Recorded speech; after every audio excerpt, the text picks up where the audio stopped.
कल्पना करा, एका व्यक्तीचं वजन 90 किलो आहे. त्याने खूप मोटिवेशनने डाएट सुरू केलं, जिम सुरू केला. 3 महिन्यात वजन झालं 82 किलो. तो खूप आनंदी झाला. पण काही महिन्यांनी वजन हळूहळू वाढलं. 84, 86 आणि पुन्हा 89 किलो. मग तो स्वतःलाच दोष देतो, माझ्यात इच्छाशक्तीच नाही.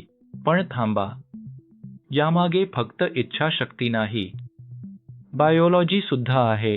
आपलं शरीर हजारो वर्षांच्या उत्क्रांतीमधून तयार झालं आहे.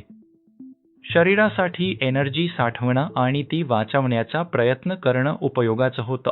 आज आपल्या आसपास भरपूर अन्न उपलब्ध आहे. पण आपली जुनी बायोलॉजिकल मशिनरी अजूनही काम करत आहे. घरातला एसी पहा. 24 वर सेट केला की तो आपोआप तापमान नियंत्रित करतो. आपल्या शरीरातही असाच थर्मोस्टॅट असतो.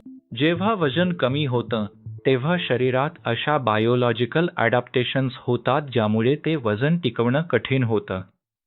भूक वाढू शकते. वजन कमी झाल्यानंतर लेप्टिन, ग्रिलिन आणि इतर ॲपेटाइट सिग्नल्समध्ये बदल होतात. हे बदल पुन्हा खाण्याची इच्छा वाढवू शकतात. इंटरनेटवरील क्रॅश डाएट्सपासून सावध राहा. आरोग्याचा फायदा टिकवणं महत्त्वाचं आहे.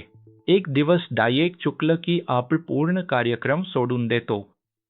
यालाच ऑल ऑर नथिंग थिंकिंग म्हणतात. एक दिवस चुकला म्हणजे प्रवास संपला नाही.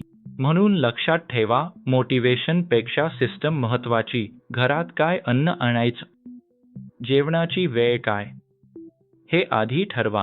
फक्त वजनकाटा पाहू नका. कंबरेचा घेर, रक्तदाब, ब्लड शुगर आणि झोप याकडेही लक्ष द्या. ध्येय आरोग्य सुधारणा असाव्या. वैज्ञानिक संशोधनानुसार वजन दीर्घकाळ टिकवण्यासाठी सततची स्ट्रॅटेजी आवश्यक असते. वजन पुन्हा वाढलं म्हणजे तुम्ही अपयशी नाही. आपल्याला बायोलॉजी समजून त्यावर योग्य सिस्टम तयार करायची आहे. पुढच्या भागात पाहूया आरोग्य सुधारण्यासाठी 7 वैज्ञानिक आधारस्तंभ. मी डॉक्टर सुधीर, अलका हॉस्पिटल, लोणंद. आरोग्य समजून घेऊया विज्ञानाच्या मदतीने.